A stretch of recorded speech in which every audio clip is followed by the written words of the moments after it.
So I always believe that our customers, our partners, the communities that we serve here at AWS are just like our teams, right? They are equally diverse. They are so multicultural. So it's just very important for us to be able to keep listening to, as well as understanding our customers, partners, and the cloud communities on ground. Hi, I'm Constance. AWS is truly global. My teammates are all over the world. When one of us is getting up, the other is going to bed. It's a melting pot of cultural identities, ethnicities, and traditions. Maybe we're not always in the office together, but with video chat and via messaging, it feels like we are. And, personally, I find it has really opened up my world. So, in our second episode, I want to dive into this global AWS idea a bit more, focusing on how we work together and adapt to each other's sensibilities. But I also want to focus on how we think about our individual needs in a global company. How do we balance commitment to the company with commitment to ourselves? Welcome to Here at AWS.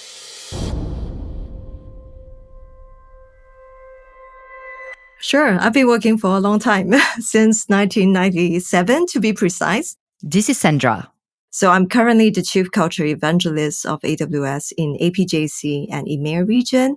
And I call myself the Chief Storyteller, in other words, because culture building as well as brand building is what I do best here.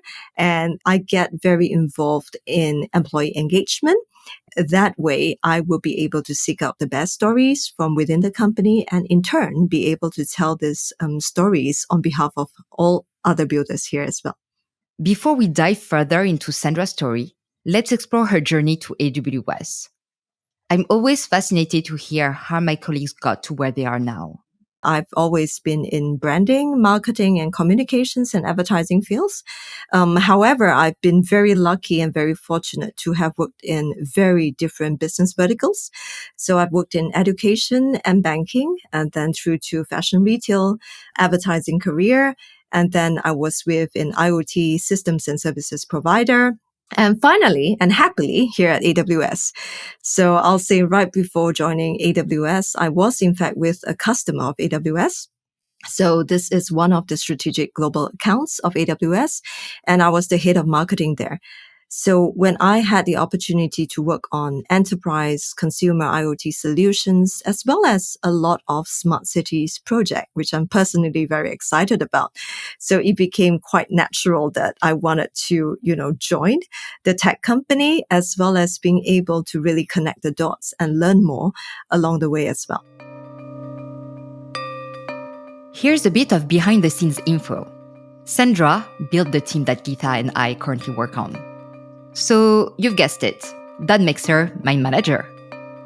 Building this team required an ability to understand and appreciate many people from vastly different backgrounds. So what is it like working in a team like this? Can you dive a little bit deeper on how important it is to have a diverse team? So I'm very happy and very proud to say that I have a truly multi-generational as well as multicultural team. We all work in different locations from London, from Dubai, from Israel, Japan, China, Singapore, and so much more. Apart from having very close colleagues in the US, collaborating very closely with us as well. So what's really amazing is that all of us are able to bring different opinions to the table. And because geographically we're well spread out, and this actually allows us to hear not just thoughts and sentiments in a few locations, but literally everywhere. So I always believe that our customers, our partners, the communities that we serve here at AWS are just like our teams, right? They are equally diverse. They are so multicultural.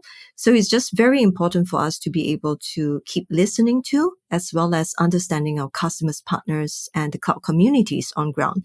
This really allows all of us to stay humble and stay close to our local as well as regional colleagues too, and help be that voice to ensure that the stories that we tell are truly diverse, they're authentic, they're relevant to so many people around the world.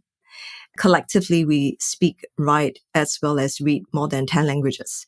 So it's very important for me personally, as a human, as well as a manager, to be able to know what's exactly happening in Israel right now, what's happening in Middle East this week, what's happening in Japan, what's happening in London and Singapore, and etc.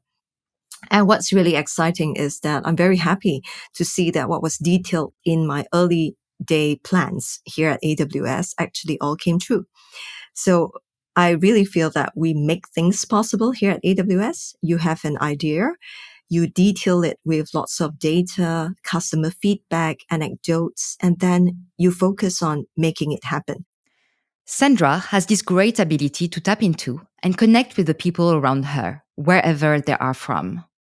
So, how did she develop this talent, and why is it important to her work? I must say that I feel very blessed to be born and raised in very multicultural Singapore. So in Singapore, our education system is pretty much similar to that of the UK. And apart from English being the common language for all of education as well as business, it's totally common for anyone growing up here in Singapore to be growing up in a bilingual or a multilingual environment. So growing up, I have friends from all races, all religions, all beliefs. And I always felt the natural need as well as a desire and interest to want to understand my friends more. I wanted to connect with them in the languages that they most prefer to be spoken to. So just like how I am able to toggle easily from UK English to American English when I write, I can also switch and toggle my brain and my speech patterns to think and also speak in Japanese towards the Japanese audience, and then Mandarin language to the Mandarin audience, and so on. So it helps me, I guess, understand as well as appreciate the diversity of Asia and also the beauty of all languages and the cultural nuances that comes along with it as well.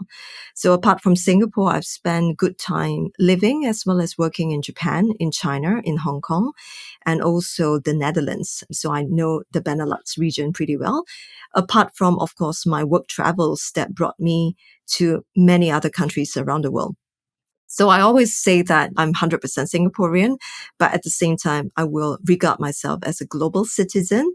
And there's no end to my learning journey here. It keeps me very energized as the cultural glue, bridging everyone around me as well as at work.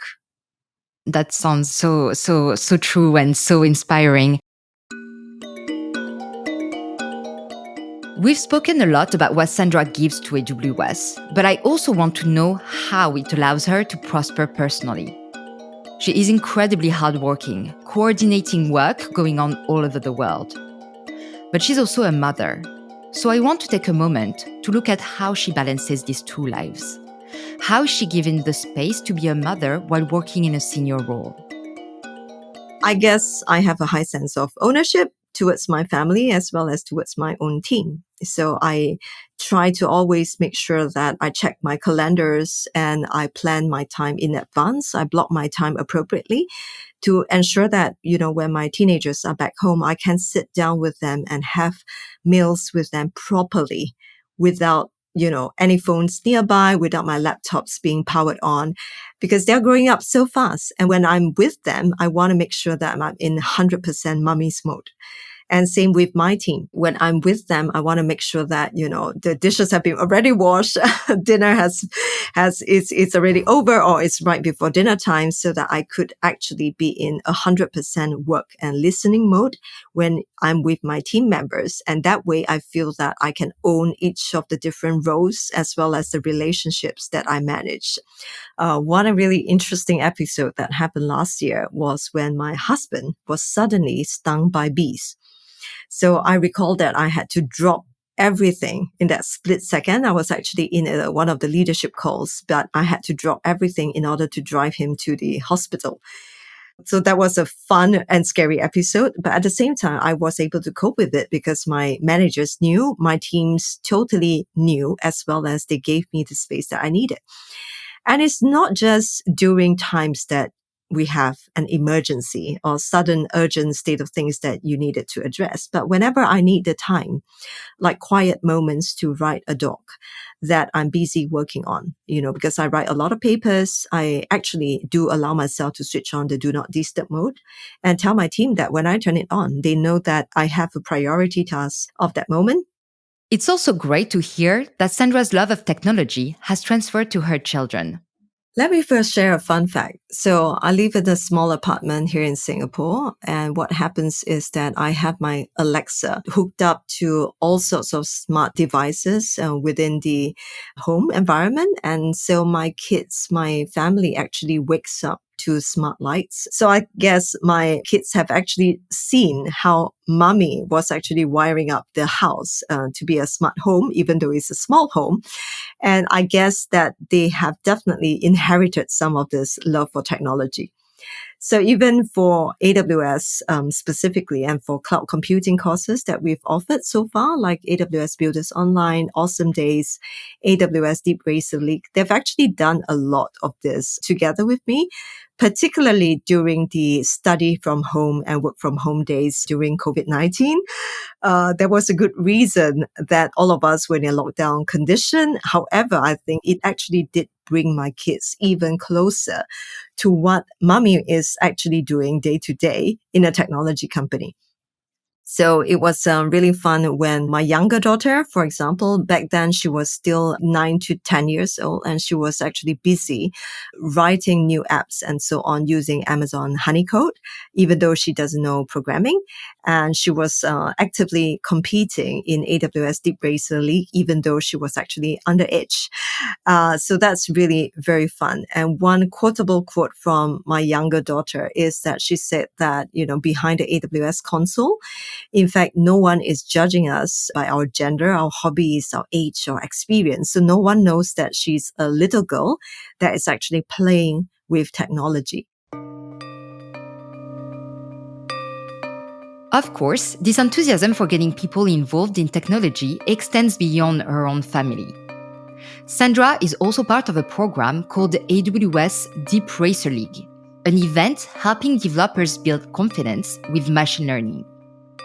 Contestants of all skill levels use reinforcement learning to program a self-driving car. These cars are then pitted against each other on a track. However, historically, AWS Deep Racer's participants have predominantly been men. Sandra saw room for change. And I've been quite invested in AWS Deep Racer ever since the program came about back in 2019. I recall that when I was in Las Vegas and we were watching the AWS Deep Racer Global Championship live, I had several goosebumps moments because it was a woman from Japan who actually won the championship. And yet somehow I was disturbed by the fact that she was the only woman on the leaderboard of like the top 30. So on the way back, flying from Vegas back to Singapore, I started toying around with how could we make it even more inclusive and even safer for women from all walks of life, from all diverse backgrounds to lean in and compete as well as learn more about machine learning as well as reinforcement learning through the likes of AWS Deep Racer, because I truly believe in the technology as well as the programmatic approach from behind. And if my kids could do it, and I myself could do it without writing a single line of code, I do believe that more women are able to benefit from it.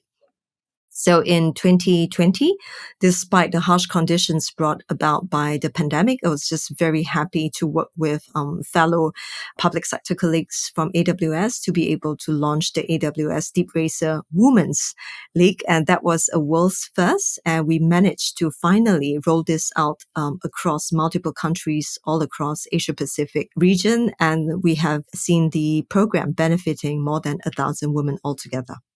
And what's really important is that through other skills guild as well as programs like the AWS Restart program, AWS She Builds program, we in fact have many different type of community outreach programs here at AWS that are encouraging lots of young women as well as professionals to pursue their interests in technology, never mind what kind of background currently you come from.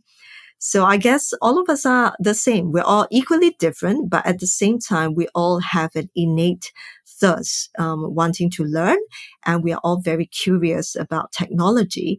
And that's exactly how I would really want to encourage everyone to embrace technology. And you just never know what you can invent next. How important is it to Sandra that we continue to encourage women into the tech industry? I have so many good friends here at AWS, and we have different builders, for example, women leaders who are managing the space and satellite business here in APJC. And it's just very important for me to continuously being able to pull along other role models here at AWS, other fellow women, to be able to share such stories. It's clear to me that Sandra is passionate about AWS, what we do, and our culture. She's always thinking about our mission, her colleagues, and how we can develop a uniquely creative workplace. And Sandra thinks it's really important that we always come back to culture. I think it's all about walking the talk and not just talking the talk. So it's really important for all of us to be able to live and breathe the AWS culture and encouraging others to do the same. So I am responsible for many culture relevant programs here at AWS, including the AWS Culture Champ program. And we have the AWS alumni program here in Asia Pacific region.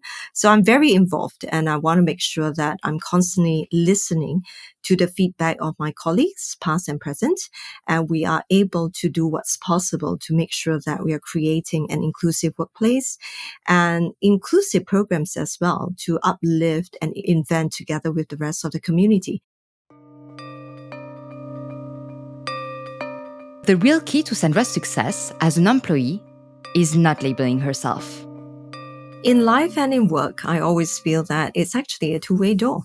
And by two-way door, we refer to that as a mechanism here at AWS, allowing ourselves to know that, some decisions you can push the door open, walk out of the door, invent and try and experiment. And if things fail, you can always come back through the door again and say that plan A didn't work out. I could still roll out plan B or plan C. So this applies to not just our work behaviors here at AWS. And I think that is very much relevant in life as well. So that's exactly why I would say, been quite an explorer in life. And I have actually kept learning throughout my 26 year of my career life.